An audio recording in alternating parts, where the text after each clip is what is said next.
unaware his wife had just bought the $1 million apartment. Husband threw her and her kids out to move his billionaire mistress in what she did next. He didn't just ask her to leave. In a hallway that still smelled like fresh paint and new beginnings, he looked straight at his wife, with their children clinging to her sides, and told them to get out of the apartment he believed he had earned. That night, on the 27th floor of an upscale building, Emily Rhodes Carter stood just outside the doorway of Unit 27, holding her son's small backpack in one hand and her daughter's drawing in the other. Inside, her husband Derek adjusted his shirt, checked his reflection, and paced across polished floors as if he owned every inch of them. "Yeah, she'll be here soon," he said. "Ava wants to see the place tonight. Top floor, full view, clean lines. It's perfect." The billionaire client. The woman he called his future. While their kids watched, Derek spoke about Emily as if she were an obstacle, about their children as if they were noise, and about this $1 million apartment as if it were his reward for thinking bigger. He didn't see his wife shaking hands. He didn't see his daughter's confused eyes. He didn't see his son holding back tears.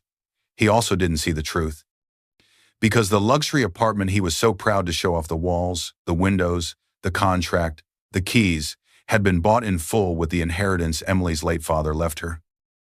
The deed sat quietly in a folder under her maiden name, Emily Rhodes, the name Derek never bothered to ask about. He thought she was just a careful wife with no power. He thought he could swap his family for a billionaire and keep the roof over his head. He thought he could throw her and her children into the hallway and walk back inside without consequences. What he didn't know was that the woman he was dismissing still owned the one thing he valued most, the home he was standing in. And later, in that same building, she would stop crying, open that folder, and make a decision that would turn his carefully crafted upgrade into the biggest mistake of his life. Dear viewers, thank you for being here. Watching without subscribing is like watching Emily and her kids get pushed out of that doorway and staying silent. When you subscribe, you stand with every underestimated woman and every child who was told they didn't belong in a home that was actually theirs. Please hit subscribe now and tell me where you're watching from in the comments. Then let's get into the story. The first time Emily Rhodes understood what it meant to lose a home, she was 11 years old and standing barefoot on a cold hallway floor.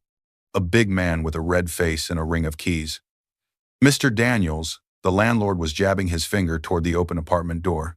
"You're late again," he shouted. "I told you last month. I don't care about excuses. I want you out. Today." Boxes sat half-packed in the tiny living room. Emily's mother kept saying, "Please, just a few more days," but her voice shook. Her father stood beside the couch, shoulders bowed, his work overalls still covered in dust from the construction site. He looked strong, but right then he looked small. Emily's heart pounded so hard she could hear it in her ears. Their clothes were piled in plastic bags. Her school books lay in a torn grocery sack. Her mother's eyes were already red. She could smell the fear in the room, sharp and sour, like sweat and cleaning chemicals.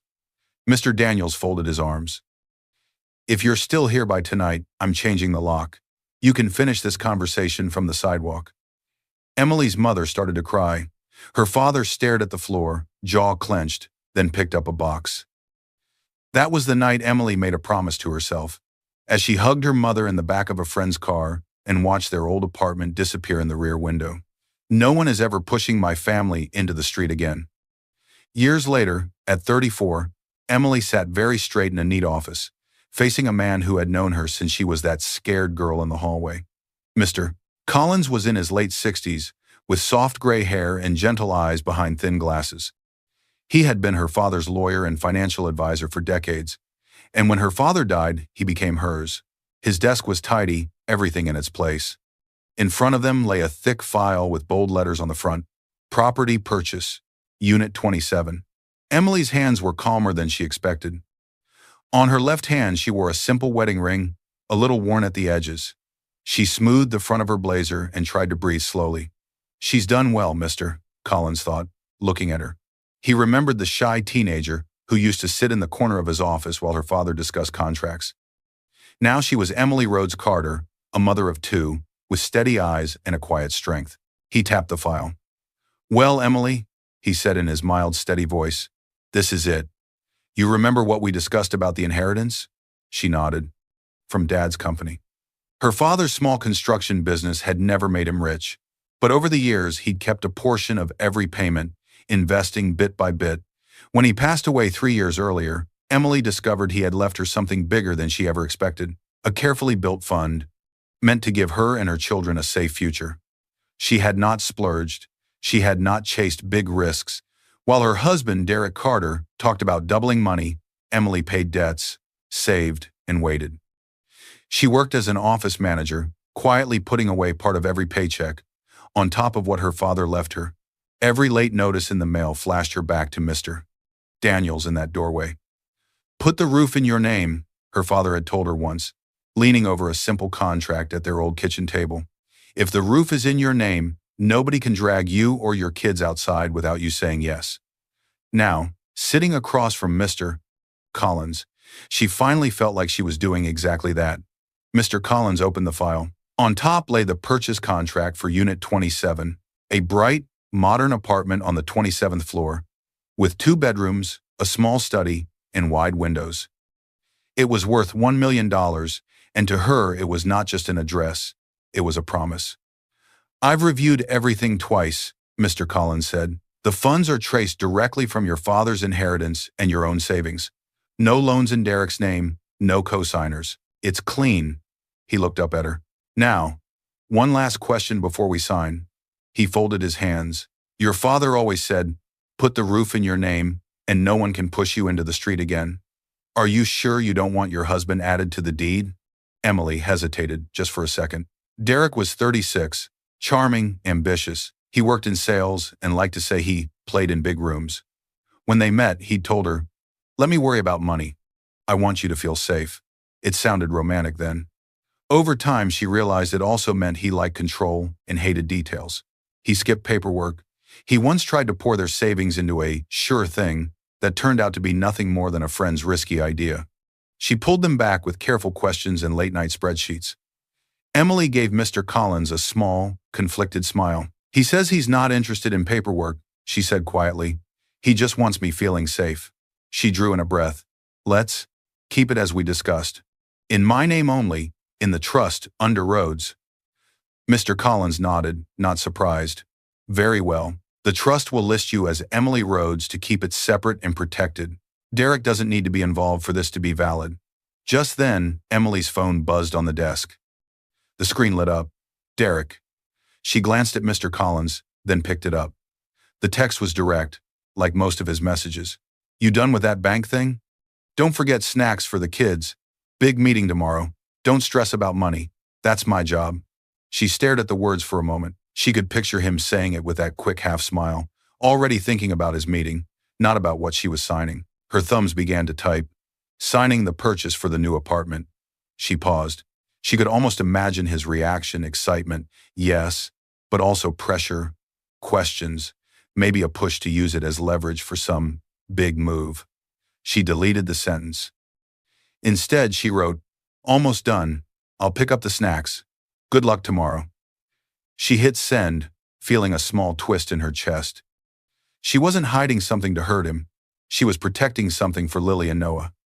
"All right," Mr. Collins said. He turned the contract around and pointed. "Sign here, and one more here. This is the trust, this is the title, and this is the transfer confirmation." As Emily took the pen, her mind slipped, for a moment, to another cramped living room years ago, this time with her own children. Lily, 10, and Noah, 7, bouncing on an air mattress in a noisy rental. Boxes lined the walls. In the background, a different landlord complained loudly on the phone about late checks. Emily had pressed her hand over the receiver and whispered to the kids, "Shh, it's okay. I've got it, I promise." Back in Mr. Collins's office, her hand was steady as she signed. First signature, second, third. With each stroke of the pen, the promise she made as a child and the promise she made as a mother came together in one line of ink. "Mr. Collins gathered the papers neatly and slipped a set of originals into a slim, fireproof folder, dark gray, with a small metal clasp. "This is your life jacket, Emily," he said. "The trust, the title, the transfer. If anything ever goes wrong, this is what keeps you afloat. Keep it somewhere only you can reach." Emily took the folder with both hands. It felt heavier than it looked. "Thank you," she said. That night, after picking up snacks for Lily and Noah and listening to Derek talk about his big meeting while he loosened his tie, Emily waited until the house was quiet. Derek was on the couch, half watching a business show, scrolling through his phone. The kids were in their room, arguing softly over who got which blanket. In the kitchen, Emily pulled a chair to the tall pantry. She climbed up, opened the highest cabinet, and reached past the cereal boxes. She slid the gray folder all the way to the back, behind a forgotten slow cooker manual and an old tin. Her father's words hummed in her chest. She closed the cabinet just as Derek called. "Em, you still doing that bank stuff?" "Just putting some things away," she answered, stepping down from the chair, heart beating a little faster even though she had done nothing wrong. She thought she was only protecting her children from landlords, from late notices, from that hallway fear. She didn't yet know that months from now, when Derek would stand in this same apartment and tell her and the kids to leave, that quiet folder above the cereal boxes would be the difference between being homeless and walking back in as the rightful owner. Derek's voice hit the room like a shout through a loudspeaker. "I'm telling you, once she signs, we're in a different league," he said, pacing in front of the wide living room window, phone pressed to his ear, free hand cutting through the air. "Yes, she's a billionaire. No, I'm not joking. This isn't small time." Boxes were stacked everywhere. The new apartment still smelled like fresh paint and cardboard. They'd moved in just days ago, after months of paperwork. Earlier that week, Emily had carefully lifted the gray folder out of the highest cabinet in their old rental and tucked it into the tallest pantry in this new kitchen, behind the cereal boxes again. Her father's life jacket had moved with them, even if Derek never noticed. In the smaller bedroom, Emily knelt on the floor, tightening the screws on Lily's bed frame. Her dark hair was tied back in a loose knot, and there was a small smear of dust on her cheek. Lily, 10, sat cross-legged on the carpet, holding bolts in her small hands. Noah, 7, pushed a toy car along the edge of an unopened box, making quiet engine noises. Derek's laughter rang out from the living room, loud and confident. No, she loves the place," he said. "Wait till she sees it in person. Top floor, full view, clean lines. Yeah, it's perfect." He walked closer to the hallway as he spoke, his polished shoes stopping just outside the kids' room. Emily paused, her hand on the metal frame. His words slipped down the hall like cold air. She glanced toward the doorway, heart lifting for a second in simple pride. Derek had landed a billionaire client. For a man who always talked about getting to the next level, this sounded huge. Maybe this would mean stability for all of them. Maybe this was good. Lily looked up at her. "Mom, is Dad talking about work again?" she asked. "Yes, sweetheart," Emily said, forcing a smile. "He's excited." "He's always excited about work," Noah muttered under his breath, pushing his car harder. "He didn't even see my drawing." Emily's chest pinched. She reached out and ruffled his hair. In the living room, Derek's tone shifted. "I'll call you back," he said. "I'm with family right now." He hung up. A second later, he appeared in the doorway. Derek Carter, tall, clean-shaven, still in his work shirt with the sleeves rolled up, tie loose, hair slightly messy from all his pacing. He looked like the picture he liked to project, a man on his way up. Emily lifted a hand. "How did it go?" she asked. That sounded big. He gave her a quick smile, but his eyes slid past the half-built bed and the kids on the floor. "Just business," he said. "Don't worry about it." He moved into the room, but only far enough to grab his blazer from a box. His shoulder brushed hers, more by accident than affection. "You need help with that?" he asked over his shoulder. "I've got it," Emily said. Her voice was light, but something in her stomach sank. He hadn't looked at the bed. He hadn't noticed how Lily had lined up her stuffed animals, waiting for a real place to sleep. "All right," Derek answered. "I've got emails. Follow up from today.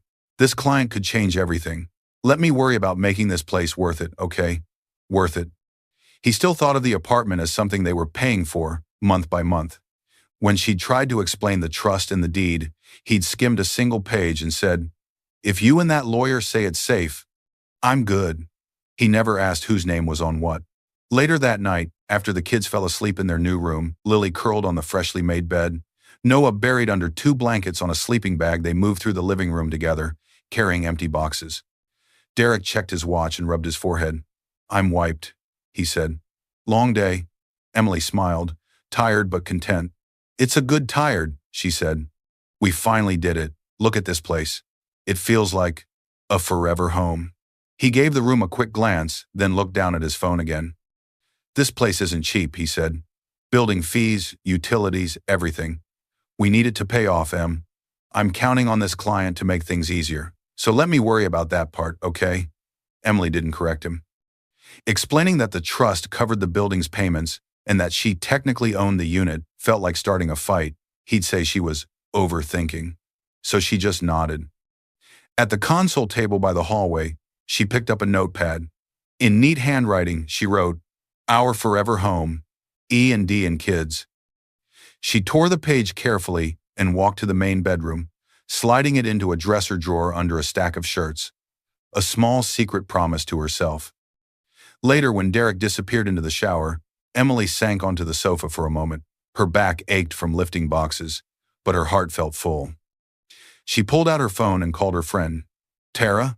She said. Tara, her closest friend from college, answered with a sleepy warmth. Hey, Em, how's the new palace? Emily laughed softly.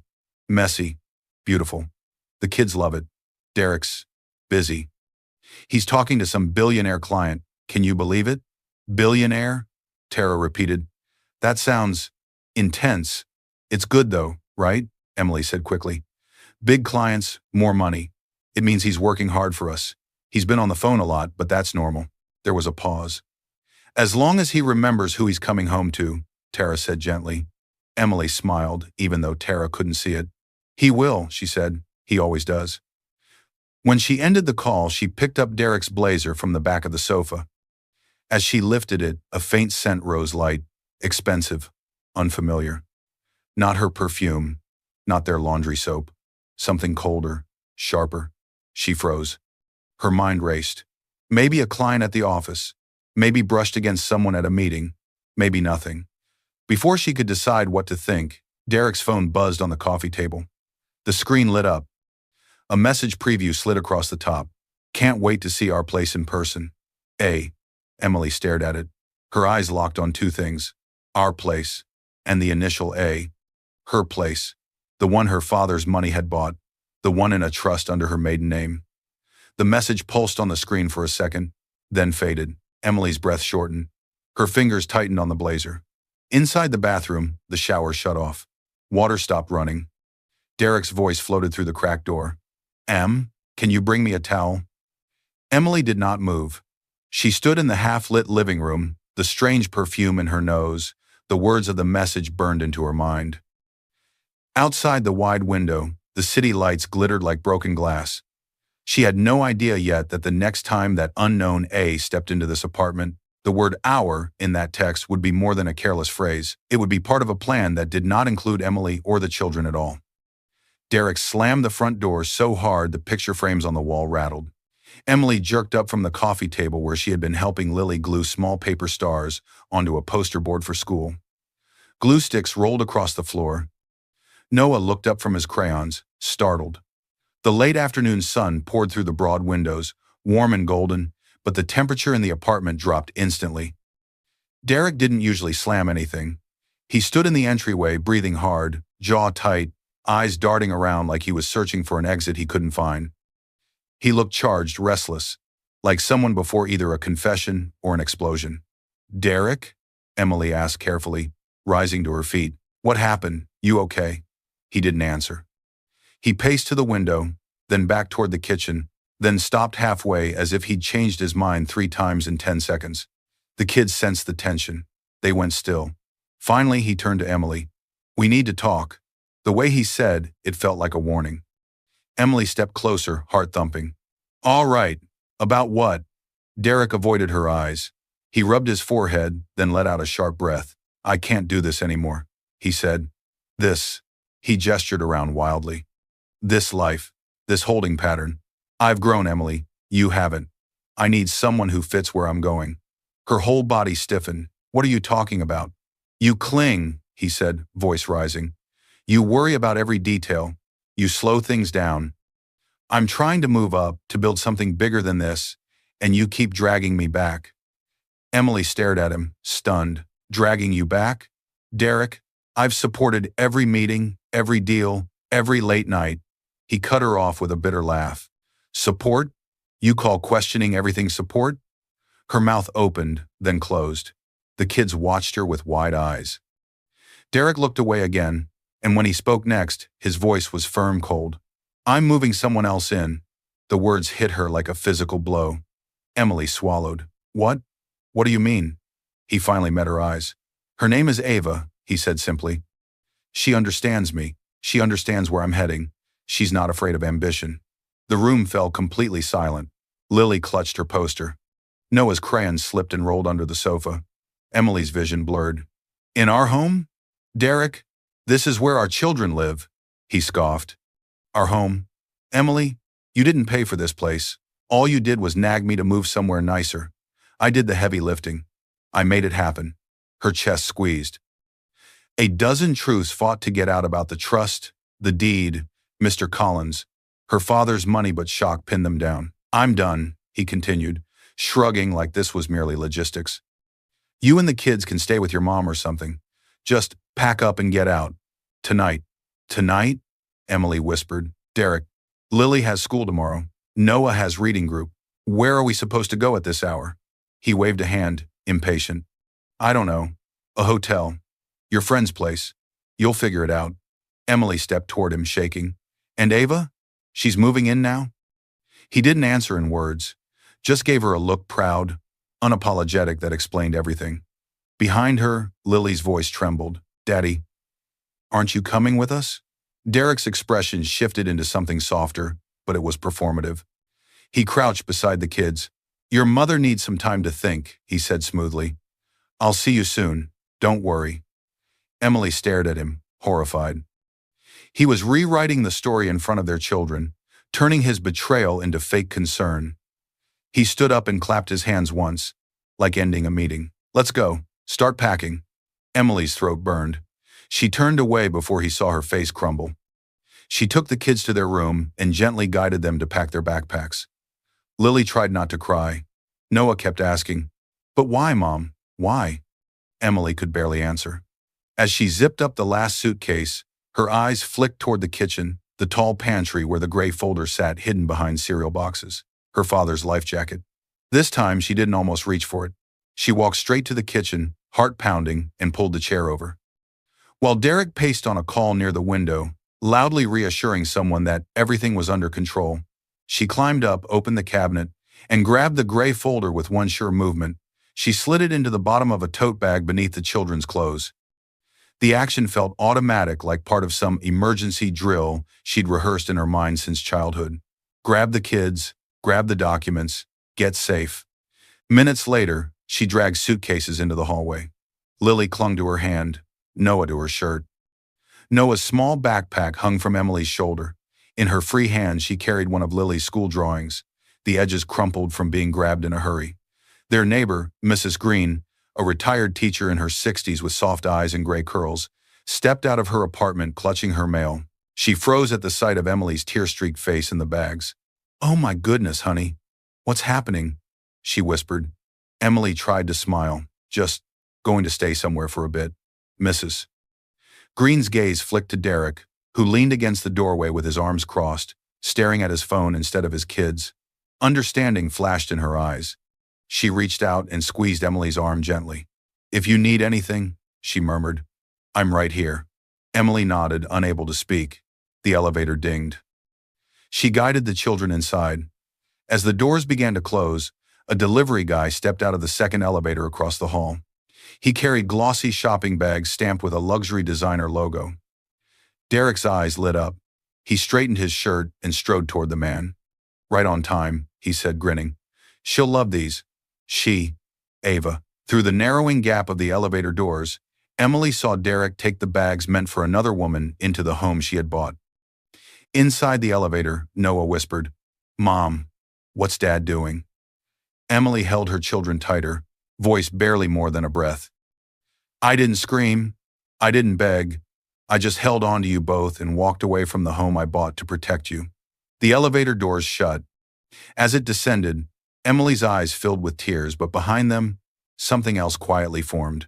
A thought, a memory, a gray folder in her tote bag, and a line her father once told her, echoing faintly, "If the roof is in your name, no one can ever force you out." She wiped her tears slowly. Something was coming, and Derek had no idea. Derek's words still rang in her ears hours later. "Get out. Tonight." Emily sat stiffly on the edge of a thin mattress on the floor of Tara's spare room, her breath shaking as if the sentence had followed her across town. Beside her, Lily and Noah slept curled around their stuffed toys, their small chests rising and falling too fast for comfort, too slow for peace. The room was dim, lit only by a weak lamp. Shadows stretched long across the walls. Traffic hummed faintly outside. The carpet scratched the soles of her feet. Her back ached from carrying bags and from holding herself together in front of the kids. Emily stared at her phone screen through blurry eyes. It was smudged from her fingers. Derek hadn't called. He hadn't texted. Not one word asking if the children were okay. Her pulse hammered. A memory surged back, uninvited, vivid. Little Emily, no older than Lily was now, standing in a cold hallway with a half-zipped suitcase, her mother crying softly. Her father, dusty from the construction site, kneeling in front of her, cupping her cheeks. "One day, Emmy," he had whispered, while the landlord shouted in the stairwell, "You'll own a home no one can force you to leave." The vision shattered, leaving her breathless. A soft knock pulled her into the present. Tara stepped inside, carrying a glass of water. Early 30s, warm brown eyes, hair in a low bun, she was the steady kind of friend you call when the whole world feels like it's tilting. She set the glass down and sat cross-legged on the floor. "You haven't slept," Tara said gently. Emily gave a broken laugh. "Should I? Everything feels unreal." Tara studied her. "You can't just let him do this, Em." Emily pulled the blanket tighter around her shoulders. "I didn't let him. He forced us out." "But he shouldn't have been able to," Tara said, firm now. Emily frowned. "What do you mean?" Tara hesitated. "You bought that place, Emily. You used your dad's inheritance. You signed the papers. It's yours." Emily's stomach twisted. Her gaze slid to the tote bag propped against the wall. She hadn't told Tara what she'd grabbed from the pantry in those frantic minutes before leaving. After a long moment, she reached for the bag and pulled out the gray fireproof folder. The metal clasp glinted under the lamp. Tara's eyebrows lifted. "Is that?" Emily opened it carefully. Papers slid out, bank statements tracing her father's inheritance, trust documents in the name Emily Rhodes, her father's will, and the boldest document of all the property deed for Unit 27. Owner, Emily Rhodes. Held in trust for the benefit of Emily Rhodes Carter and her children. Tara leaned closer. "My God, you own everything. That apartment, the trust, all of it. Derek's name isn't on a single page." Emily swallowed. "I never told him every detail. If I insisted on keeping it in my name, he would have said I didn't trust him. I just told him the lawyer structured it for us. I wanted it to feel like our home, not something I controlled." Tara shook her head slowly. "This doesn't mean you lied to him. This means he just threw himself out of your property." The words hit Emily hard. Her property, her father's dream, her children's home. And she had walked out of it because she'd been too stunned to speak. Tara's voice softened. "Emily, what are you going to do?" Emily looked at her children. Noah had kicked off his blanket. Lily's fingers were clenched around her stuffed rabbit's ears. She touched the deed with trembling fingertips. She wasn't that little girl in the hallway anymore. Her father's voice whispered again, "No one can force you to leave." Slowly, Emily sat straighter. Her heartbeat steadied. Something inside her, quiet and fierce, woke up. She reached for her phone. Her thumb hovered, then moved with purpose. In the search bar, she typed, "Family lawyer near me, eviction spouse, children rights." The screen glowed in the dark. Tara watched, her expression shifting from worry to resolve. Emily exhaled as search results loaded. She clicked on one with strong reviews for custody and property cases, Harris & Co., family law. She hit request callback and filled in her details before she could second-guess herself. A faint thumbnail of a photo on her lock screen caught her eye, a picture of the apartment taken days earlier. Sunlight bright on the polished floor, kids' socks on the rug. The image sharpened something in her chest. Tomorrow, she promised herself. Tomorrow, this changes. Doubt hit Emily like a slap the moment she stepped into the lawyer's office. Not gentle doubt, hard, cold doubt. What if I can't prove anything? What if Derek twists everything? What if this makes it worse for the kids? The door to Mr. Harris's office swung open, quiet, controlled, nothing like the chaos in her head. "Mrs. Carter?" he said. He was in his mid-40s, sharp suit, calm posture, steady eyes. A man who didn't need to raise his voice to be heard. "Emily," she corrected softly as she shook his hand. "Emily Rhodes Carter." "Emily," he said, nodding. "Come in." Behind her, Tara squeezed her shoulder before waiting in reception. Just knowing someone was out there steadied her. Inside, the office was neat, polished wood desk, soft lamplight, diplomas on the wall, shelves of thick law books. Emily sat down slowly, her tote bag on her lap like a shield. Mr. Harris folded his hands. "Start wherever you can," he said. "Tell me what happened." For a moment, words stuck in her throat. Saying it out loud made it real in a way it hadn't been yet. She opened her bag and placed the gray folder on his desk. "He threw me and my kids out," she said finally, "so another woman could move in, into a place I paid for with my inheritance." Mr. Harris's face stayed neutral, but a subtle tightening around his eyes showed he understood the gravity. He gestured to the folder. "May I?" Emily nodded. He unclasped it. The document spread across the desk. The trust, the bank trail, the deed. He skimmed, eyes sharp, used to reading quickly but carefully. "Did your husband contribute any money or sign anything related to this purchase?" he asked. "No," Emily said. "I used my dad's inheritance and my savings. We structured it through a trust. He didn't come to the signing. He said paperwork bored him." "Any mortgage?" Harris asked. "No. Paid in full." "Good," he said. "Legally, this is clean. You are the sole owner." A small breath escaped her, but, he said, "we need more than ownership to build the full case. We need a trail." He leaned forward slightly. "Walk me through the night he told you to leave. Be specific." Emily did. The slamming door. The speech about her holding him back. The sentence, "I'm moving someone else in." The kids packing, the neighbors seeing them, the luxury bags arriving. Derek taking them with a grin. "And he knew you had nowhere specific to go that night?" Harris asked. "Yes," Emily whispered. "I asked where we were supposed to go. He said I'd figure it out." Mr. Harris wrote quickly. "That's important," he said. "Judges care about how children are treated when a relationship breaks down." He glanced up again. "You mentioned another woman?" "Ava," Emily said. He said that's her name. "I saw a text from her once on his phone. She wrote, 'Can't wait to see our place.' Do you still have any access to his messages or social media?" Harris asked. "Anything showing her inside the apartment?" Emily hesitated. "Not directly, but my friend Tara and I found her public profile last night. She's a billionaire investor." She posted a balcony photo. "It's my balcony." And she posted a picture of the room that used to be my son's, turned into a dressing room. "Good," he said immediately. "Screenshot every post that shows the interior. Make sure the timestamps are visible. Send them to me tonight. Don't comment on her posts. Don't warn him. Just save everything." He jotted down a list. "Any witnesses who saw you leaving with suitcases?" he asked. "Mrs. Green," Emily said. "My neighbor. She saw me crying. She saw the kids. She saw Derek ignore us and accept designer bags." "Perfect," Harris said. "We may need a written statement." He looked back at the deed, then at Emily. "Here's the strategy," he said in plain language. "We'll file for divorce, for custody, and for exclusive possession of your property. In other words, you and the kids live there. He doesn't. We'll also file for child support." Emily swallowed. "Will we have to go to court right away?" "We'll likely have an initial hearing," he said. "We'll request that the court recognize your ownership and grant a temporary order removing him from the property. With the deed, the social media posts, and your neighbor's statement, we have a strong starting point." He held up a hand. "But you must not confront him in person. Don't show up at the apartment trying to argue. Don't tell him what you own. The more he thinks he's in control, the less he prepares. Let the law be the surprise." The word surprise echoed inside Emily.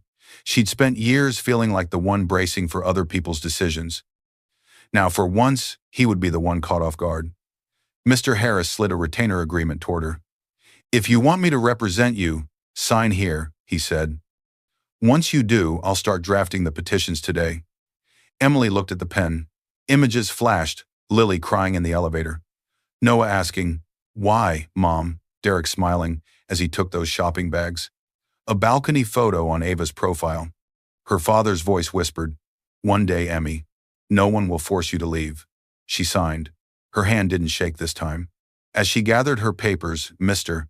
Harris said one final thing. By the time he understands who really owns that apartment, it'll be too late for him to rewrite the story. Emily stepped back into the waiting area. Tara stood immediately. "Well?" Tara asked. Emily didn't speak. She simply held up the folder and the signed agreement. Tara's eyes filled with relief. At that moment, Emily's phone buzzed with a new message from an unknown number. "Hi, this is Ava." The building entry system still has this as the contact number for Unit 27. "Derek said I could start moving my things in early. I'm outside the apartment now. Could you buzz me up?" Emily's breath stopped. The building still had her number listed as the primary contact for Unit 27. Derek thought he'd taken her home. He hadn't even bothered to change the entry details. Emily looked at Tara, then at the folder in her hands. Evidence was literally texting her.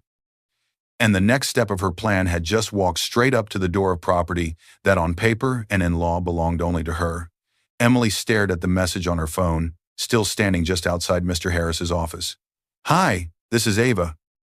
The building entry system still has this as the contact number for Unit 27. "Derek said I could start moving my things in early. I'm outside the apartment now. Could you buzz me up?" Her fingers went cold.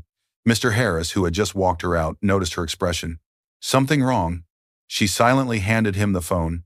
He read, and one corner of his mouth tightened. "Is this the same Ava you mentioned?"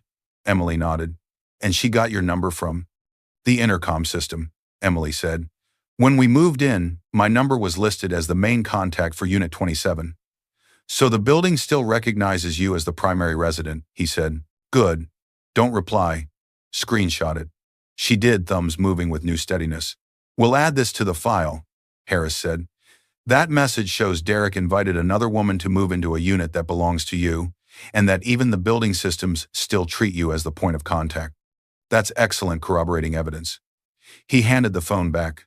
"Go home to your friend, be with your children," he said. "I'll draft the petitions tonight," Emily exhaled. For the first time since Derek had thrown her out, something about the situation felt tilted in her favor. Derek's laugh boomed through the apartment, Emily's apartment so loud it bounced off the newly repainted walls. A champagne cork shot across the living room and hit the far wall with a sharp thwack. Gold liquid fizzed into tall glasses. Luxury boxes covered the dining table. Fresh flowers filled tall vases. The home Emily had chosen for Lily and Noah felt like a showroom now. A woman stepped into view. Ava, tall, elegant, soft curls falling over her shoulders. She wore a sleek navy dress and understated jewelry. For all her wealth, her expression held a flicker of nervousness. She walked slowly across the living room, taking it all in.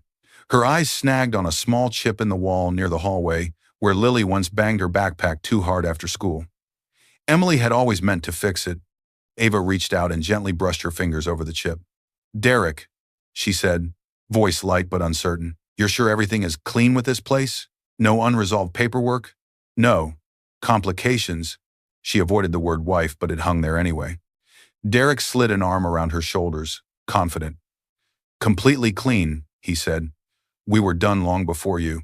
She left. I stayed. This place needed a fresh start. Ava's eyebrows pinched slightly. The neighbor in the hall, the older woman, she said she saw a woman and two kids leaving with bags a little while ago. Derek chuckled. "Old drama. Trust me, Emily and I have been over for months. She's better off somewhere else. So are the kids. Kids need stability, not tension." Ava nodded slowly, wanting to believe him. "And the lease? Ownership? It's all under you?" Derek didn't flinch. "I've been handling this place since the beginning," he said confidently, conveniently skipping every detail he never bothered to understand. To seal it, he lifted his phone. "Come here," he said, pulling her close for a selfie. Click. Another, with him grinning. Another, kissing her cheek.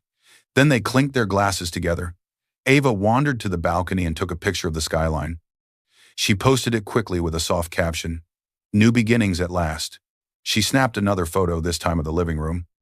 slightly blurred but recognizable to anyone who knew the shape of the windows. Another of Derek's hand holding hers over dinner, all public, all time-stamped, all traceable.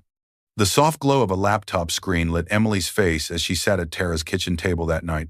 Her hair was pulled back into a loose ponytail, dark circles under her eyes. Tara sat beside her, folding laundry in slow, methodical motions. Emily typed Ava, last name, into the search bar, the way she and Tara had done the night before. The same verified profile popped up: billionaire investor, charity boards, glossy magazine features. New posts flashed at the top. Emily clicked on the balcony photo. There it was, the specific curve in the railing she knew too well. The reflection of the living room windows behind it, the same windows where Noah once pressed his face to watch airplanes. Screenshot. She tapped the blurred living room shot. Even blurred, Emily recognized the layout. The wall where Lily's school poster had been taped last week, now replaced by abstract art. Screenshot. She saved each file into a folder on her desktop titled Evidence, Apartment Occupancy. Her voice, in quiet narration, rose in her mind. He wanted the world to see his upgrade. I just needed the judge to see it. Emily met Mrs. Green in a small neighborhood park, far from the building. They sat together on a bench under a young maple tree. Children's laughter rang faintly from the playground. Mrs. Green held her canvas grocery bag in her lap, fingers twisting the handles. I don't want trouble, she admitted softly. But what he did, it hasn't sat right with me. Emily's hands rested on her knees, knuckles pale. I'm filing for custody and for the right to take the kids back into our home, she said. I don't want drama. I just need the truth, Mrs. Green nodded, eyes moist. Then the truth is this. I saw you leave with the children that night. Your hands were shaking. The kids were pale. You told me you were going to stay somewhere for a bit, but I knew something was wrong. She swallowed. 2 days later, I saw that same man opening the door for another woman. They had shopping bags. He looked proud. Emily's throat tightened. Would you be willing to say that to my lawyer? To the court if needed? Mrs. Green held her gaze. For you and those children? She said. Yes, I will. Relief pricked behind Emily's eyes. Thank you. You're not the first woman I've seen pushed out of a home, Mrs. Green added quietly. But you might be the first one with the papers to walk back in. Back in Tara's spare room, after Lily and Noah finally fell asleep, Emily checked her phone one more time. Another notification, another post from Ava. This one made her breath stop. It was taken inside the kids' old room, where Noah's small bed had been, where Lily had taped her drawings in crooked rows. Now, a white vanity with lights, heels lined in a perfect row. A silk robe tossed across a large chair. Caption, turning this spare room into my dream dressing space. Emily's grip tightened on the phone until her knuckles whitened. She didn't cry. She didn't throw the phone. She didn't break. Inside, her voice sharpened. She was standing where my son's bed used to be, and she didn't even know whose room it really was. She saved the post to her evidence folder, then forwarded everything to Mr. Harris with a short message. New photos from inside Unit 27, time-stamped, from her public account. She put the phone down beside the gray folder and lay back on the mattress, staring at the ceiling. Tomorrow wouldn't be about anger. Tomorrow would be about action. Because now, she had everything she needed, and the law was finally ready to move. The courthouse doors closed behind Emily with a heavy thud that seemed to echo down the hallway. For a second, she just stood there, caught between fear and resolve, until Mr. Harris touched her elbow lightly. This way, he said. His voice was steady. The rhythm of his footsteps on the polished floor pulled her forward past framed portraits of judges and old wooden benches, where other families clutched their own folders and fears. Today wasn't just about filing paperwork. It was about ending a marriage, reclaiming a home, and setting legal protections around Lily and Noah. They reached the filing window. A clerk in her 50s, glasses low on her nose, looked up. Next. Mr. Harris stepped forward, placing documents neatly on the counter. Petition for dissolution of marriage, he said. Motion for exclusive possession of property Unit 27. And motion for temporary child custody and support. The clerk flipped through each page with practiced efficiency. Every turn of a page made Emily feel like another piece of chaos was being sorted.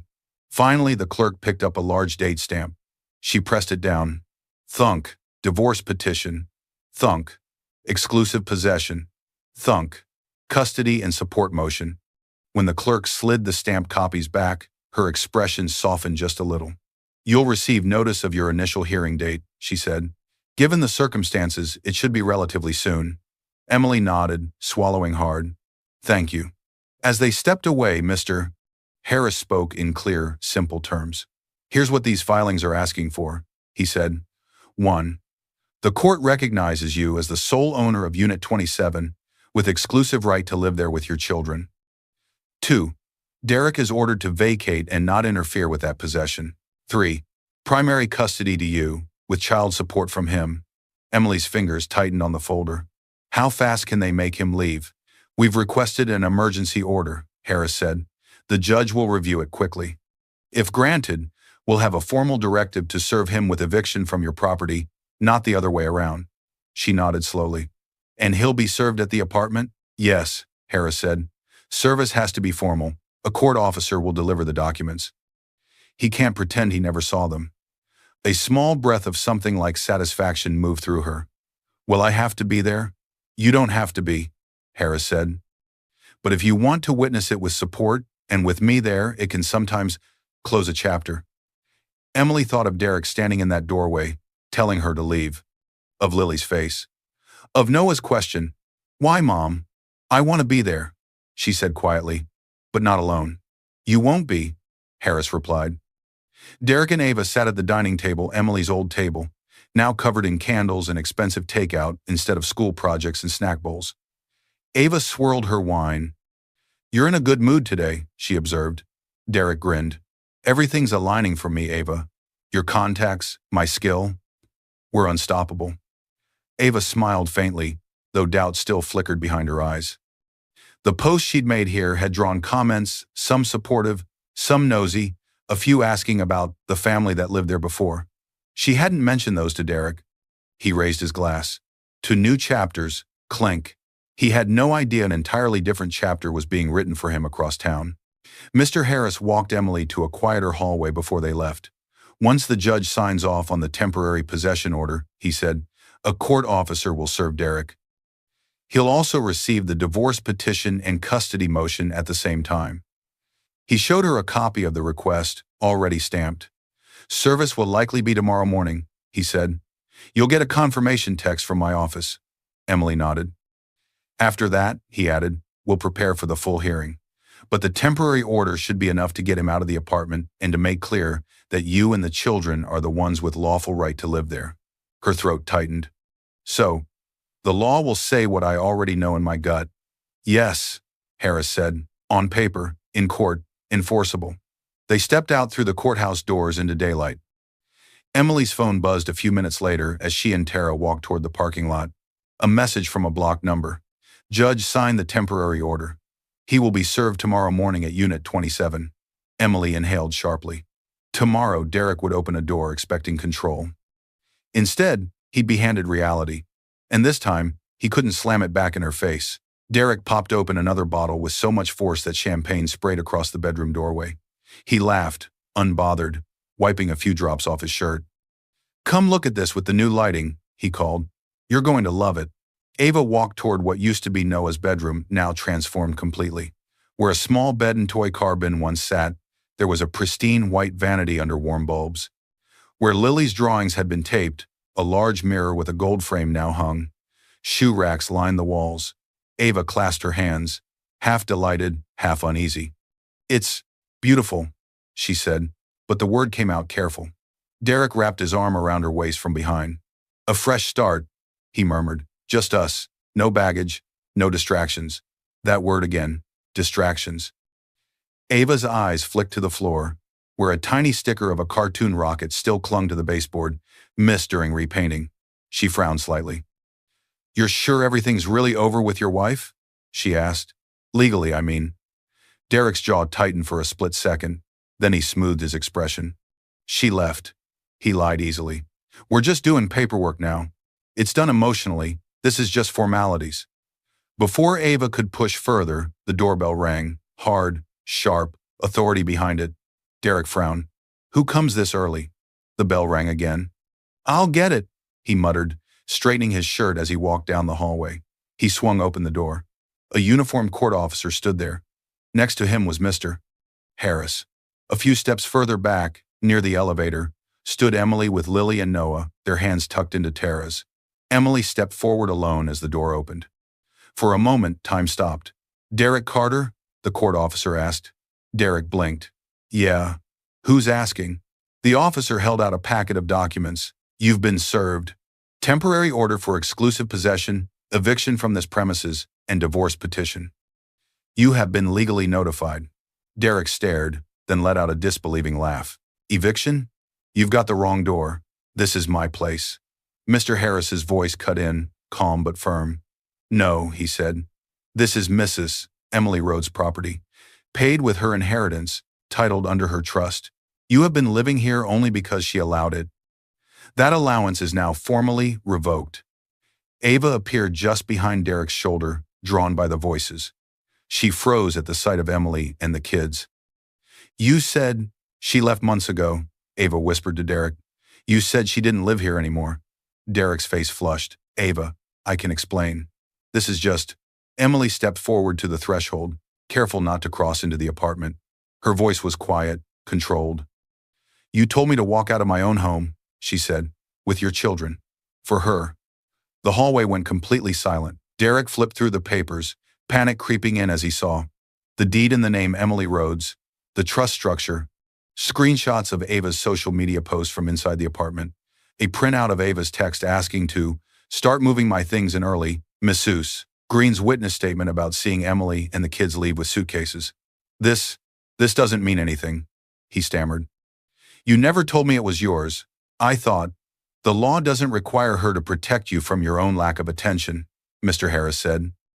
"It only requires clear ownership, which she has." Ava's face drained of color. She looked between Derek and Emily, her voice barely above a whisper. "You took a mother's home," she said. "You told me this was just yours, that you were starting fresh. You didn't say you'd thrown your children out." Derek reached for her arm. "Ava, don't listen to them. This is between me and Emily." She stepped out of reach. The court officer cleared his throat, returning the focus. "Per the court's temporary order, pending your full hearing," he said, "you have 14 days to vacate this property. You are not to impede Mrs. Rhodes' access when she returns. Any violation can be enforced by law." Derek's head snapped toward Emily. "You can't do this," he said hoarsely. "You're really going to kick me out?" "After everything I've done?" Emily swallowed. Her hand tightened around Lily's. "I'm not kicking you out of your home," she said quietly. "I'm reclaiming mine." The officer stepped back to give Emily and the kids room to move toward the elevator. "Mrs.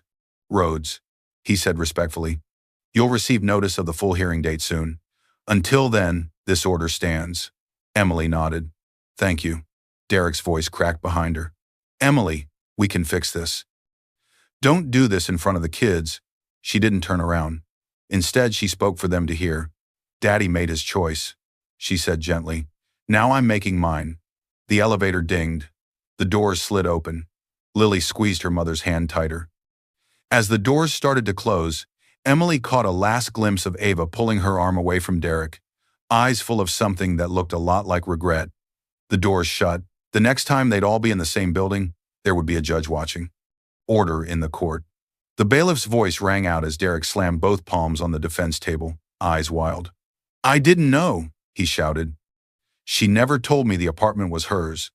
The judge, a composed woman in her early 60s, looked over her glasses at him with a patience that was clearly wearing thin. "Mr. Carter," she said evenly, "you will sit down and let the proceedings continue, or I will hold you in contempt." Derek's jaw clenched. He sank back into his chair, bouncing his knee, fingers drumming. Emily sat at the opposite table beside Mr. Harris. She sat straight, hands folded on the folder in front of her. Lily and Noah were not inside. They were in a supervised playroom down the hall, with a court-approved sitter. She had promised herself they would not hear any of this shouted. The judge shuffled some pages. "The court has reviewed the verified deed, the trust documents, financial records, witness statements, and the submitted screenshots from social media," she said. On the screen near her bench, Images appeared one by one as exhibits were referenced. Ava's balcony post from Unit 27, the blurred living room photo, the dressing room post in what used to be Noah's room, caption, spare room, Ava's text about moving my things in early, time-stamped photos matching the period after Emily and the kids were forced out. Next, Mrs. Green's written statement was read aloud. I saw Mrs. Rhodes and the children leave with luggage. Mrs. Rhodes appeared distressed. The children were frightened. I later saw Mr. Carter bringing another woman and shopping bags into the apartment. Derek shook his head, muttering, It's twisted. They're twisting it. The judge continued. Mrs. Rhodes, she said, turning her attention to Emily. Just to confirm, the funds used to purchase Unit 27 came solely from your inheritance and personal savings? Yes, Your Honor, Emily replied. There is no mortgage. Derek never contributed financially to the purchase. And Mr. Carter was informed that your late father's lawyer structured the property through a trust? The judge asked. Yes, Emily said. I told him we'd met with my father's lawyer. He said paperwork bored him, and that if we said it was safe, he was good. I did not hide that my dad's money paid for it. I just didn't think he'd throw us out of it. The judge nodded, then turned to Derek. Mr.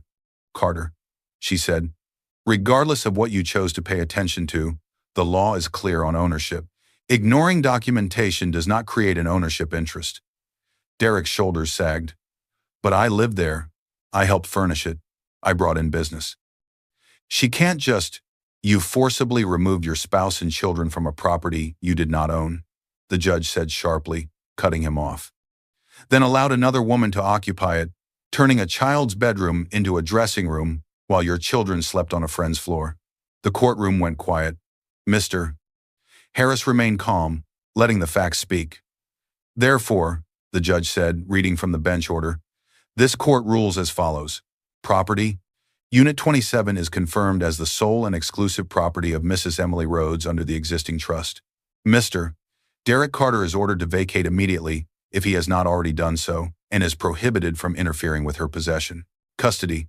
Temporary primary physical custody of the minor children is awarded to Mrs. Rhodes. Mr. Carter is granted supervised visitation pending further review, given his recent conduct. Child support and costs. Mr. Carter is ordered to pay child support in an amount calculated under statutory guidelines. He is also ordered to pay half of Mrs. Rhodes' documented legal costs to date. Derek's mouth opened, then closed. He looked like someone who had just watched the ground drop out beneath him. This ruling, the judge finished, is effective today. She lifted the gavel.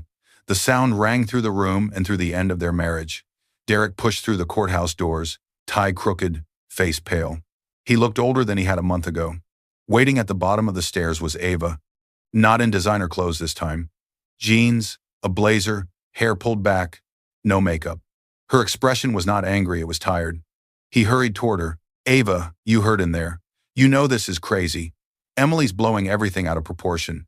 You and I, Ava, held up a hand. I listened, she said quietly, to every word, to the judge, to your neighbor's statement, to the timeline. Derek swallowed. I didn't think it would go this far. She studied him, eyes glossy. I don't mind risk, she said. I've built my life on risk. But I do mind lies. He flinched. You lied about being separated, she went on. You lied about the timing. You lied about whose money paid for that apartment. But what I can't get past. She looked away for half a second. Is that you threw your children out of their home and called them distractions, and you let me turn your son's bedroom into my dressing room without telling me what it used to be. Derek reached for her hand. Ava, please, I need you. We can rebuild. She stepped back. You don't need a billionaire, she said. You need a conscience. A car pulled up to the curb. She opened the door. Goodbye, Derek. The door thumped shut. The car pulled away, leaving him alone on the sidewalk. Derek, looking at his phone as an email pops up from his company. Due to reputational concerns and breach of our ethics policy, we are terminating your contract effective immediately. He calls coworkers. Call ended. Number blocked. Messages to friends show as seen but never answered. In the nearly empty apartment boxes piled, walls bare, Derek stands, surrounded by half-packed belongings. The dressing room vanity is dismantled. The silence around him is heavy. For the first time, There's no background soundtrack of his big plans, just the echo of his choices. Warm light, modest furniture, crayon drawings taped to the wall. Lily colored quietly on the floor. Noah watched a cartoon, eating crackers. Emily washed dishes at the sink when a knock sounded at the door. Her shoulders tensed. Another knock. Louder. She dried her hands and opened the door just enough to see Derek, not polished, not confident, just hollow. "Emily," he said, voice cracking, "I messed up." She stepped outside the doorway, pulling it mostly closed behind her so he couldn't see inside. He rubbed his face. "Ava's gone. Work is gone. My friends, I don't even know who's still around. I can't sleep. I can't walk into that apartment without feeling sick. I just want my family back." Her heart twisted for a moment, not in longing, but in sadness for the person he'd chosen to become. "For the kids," he said desperately. "Can we try again? Counseling? Whatever you want. I need you." Emily held on to the edge of the door, her posture steady. "For the kids," she said calmly. "I will do exactly what the court ordered." His face crumpled. "We'll coordinate through the visitation center," she continued. "They deserve a relationship with their father.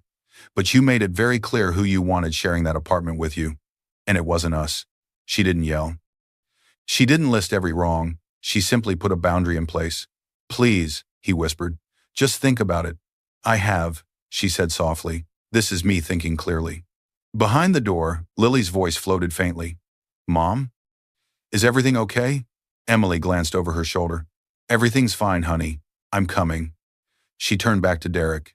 "Good night," she said. She closed the door gently.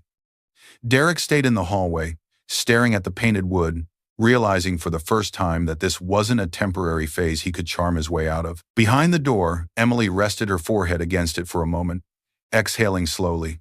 Lily slipped her small arms around her waist. "He thought losing us would be temporary," Emily whispered to herself. He didn't understand that some doors, once closed, don't open again.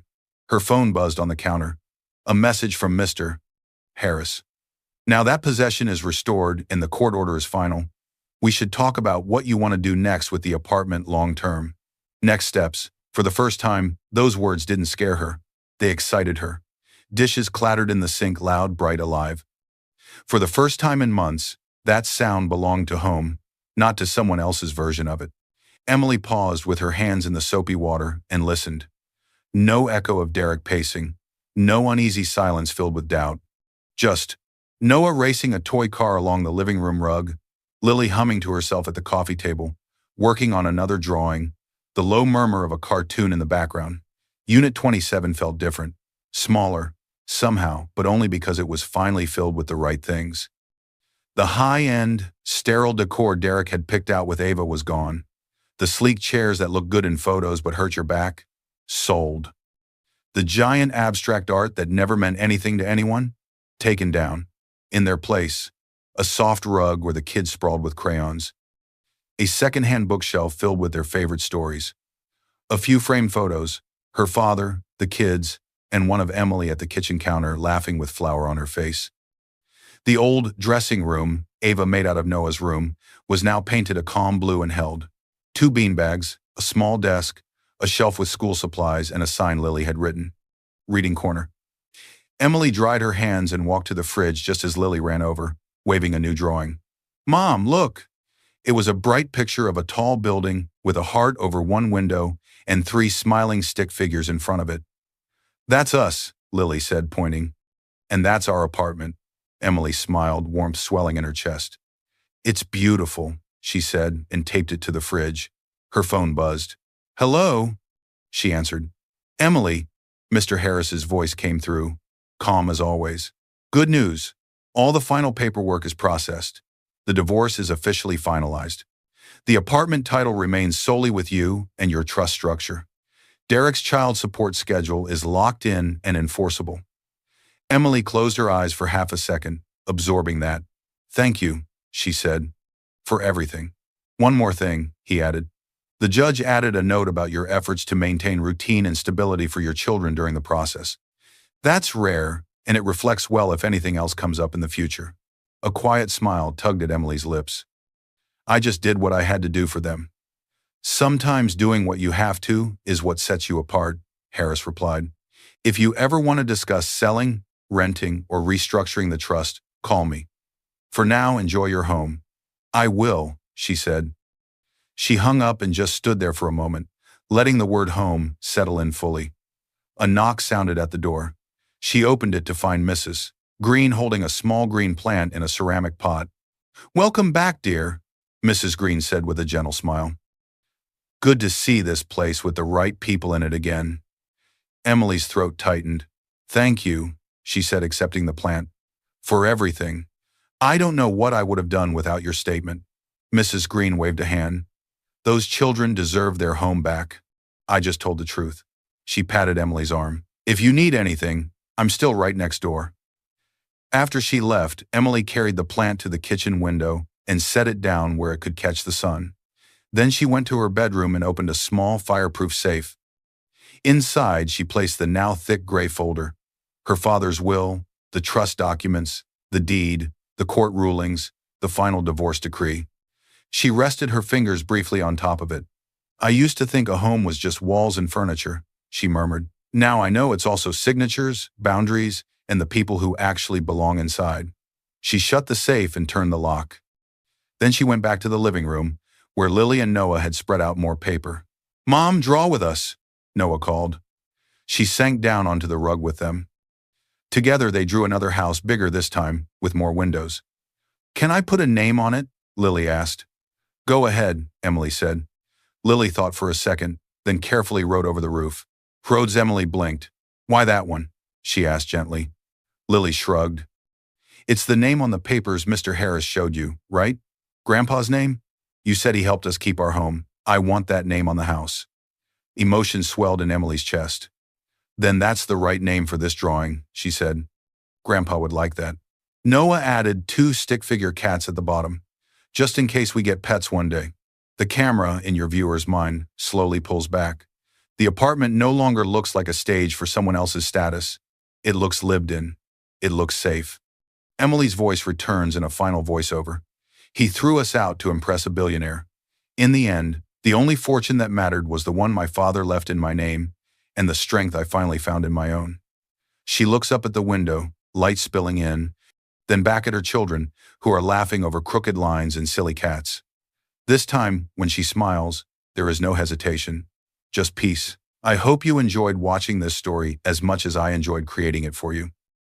If it moved, you don't let Emily's story disappear. Like this video, share it with someone who needs to hear it, and comment the biggest lesson you're taking away. Tell me where you're watching from in the comments below. See you in my next video.